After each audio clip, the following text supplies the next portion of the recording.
Halo sobat, halo teman-teman semua, kita jumpa lagi di Genu Channel ya.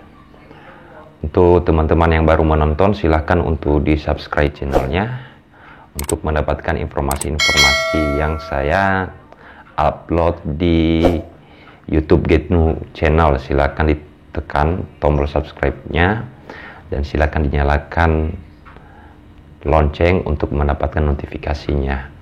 Jadi ada beberapa pertanyaan dari subscriber yang menonton salah satu konten saya, yaitu di konten yang beberapa bulan yang lalu, yang di tanggal 4 Juni 2022 terkait dengan judi online. Jadi waktu itu saya pernah bikin konten yaitu pasal 303 Kitab Undang-Undang Hukum Pidana dan main togel di HP, vonisnya berapa tahun. Nah, ini ada pertanyaan dari JW Official G ya. Ini 9 jam yang lalu JW Official G ini menanyakan bahwa, Pak, kalau udah bayar denda itu udah lolos dari penjara apa masih di penjara?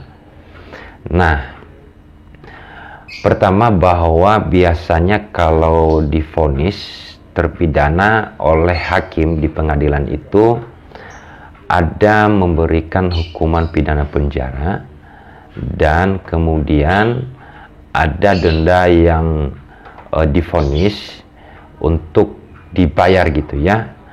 Jadi dendanya itu biasanya disubsidiar dengan pidana kurungan.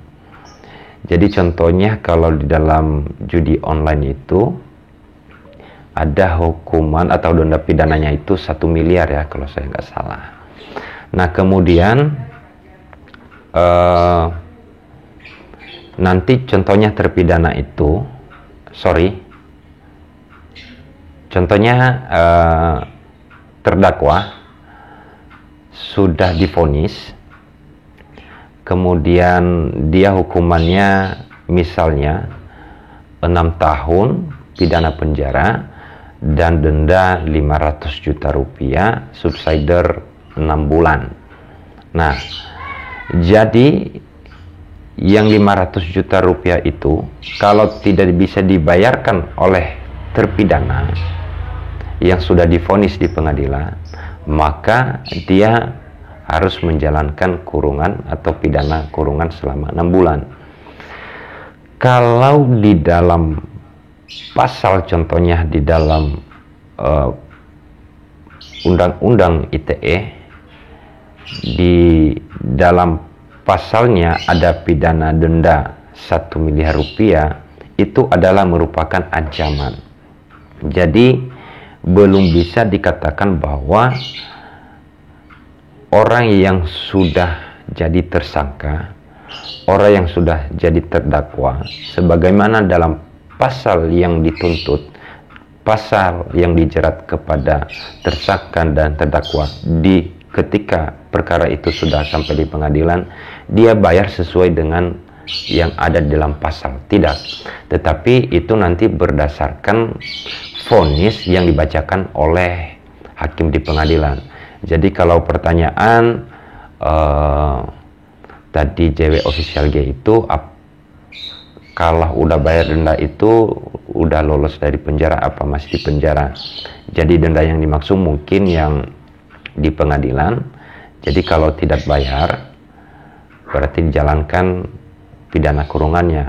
Tetapi kalau dibayarkan berarti nggak menjalankan pidana kurungan yang divonis oleh hakim di pengadilan.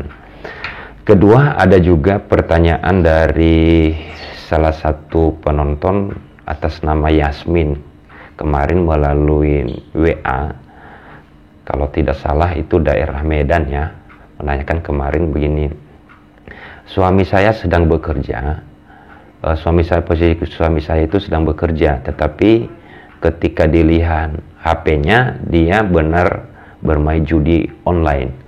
Jadi di HP-nya itu dia bermain judi online gitu. Kemarin itu di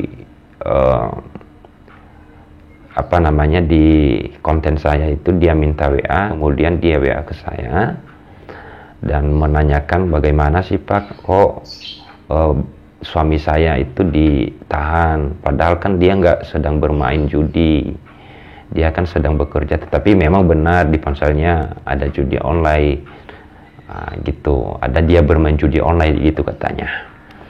Jadi teman-teman atau kepada Ibu Yasmin ya, kalau judinya itu di HP, adanya bukti transaksi judi online di HP, maka tetap bisa dilakukan proses hukum terhadap suaminya ibu, karena HP itu bukan dimanfaatkan untuk hal-hal yang tidak bagus, tapi dimanfaatkan untuk hal yang baik, dimanfaatkan secara bijak dan untuk memberikan informasi-informasi yang benar kepada orang lain, bukan dimanfaatkan untuk judi online.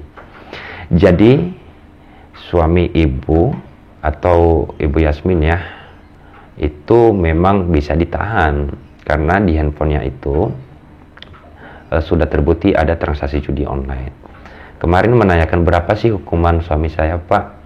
Nah, kalau saya lihat, kalau transaksinya judi online itu berarti dijerat dengan pasal 27 ayat 2 Undang-Undang ITE.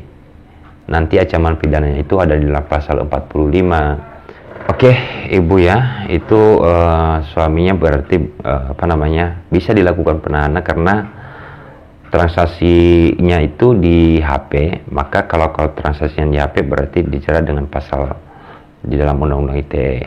Maka hukumannya itu atau ancaman hukuman di dalam pasal di dalam Undang-Undang ITE itu adalah 6 tahun pidana penjara dan dendanya itu 1 miliar rupiah. Semoga ya nanti vonisnya ya bisa lebih ringan, nanti divonis oleh hakim yang memeriksa dan memutus perkara suaminya ibu. Jadi mungkin itu yang menjadi tanggapan atau jawaban dari saya, beberapa subscriber ya yang menanyakan, ada 2 orang tadi. Untuk yang lain-lainnya saya sudah jawab beberapa juga melalui komennya, saya sudah beberapa menjawab. Kalau ada pertanyaan lain nanti saya akan jawab untuk berikutnya ya. Oke, terima kasih dan sampai jumpa lagi. Silakan untuk di-share konten ini, silakan untuk dibagikan ke teman-teman, keluarga dan saudaranya. Semoga terhindar dari masalah hukum. Mari kita hidup dengan damai dan penuh dengan kebahagiaan. Terima kasih dan sampai jumpa kembali.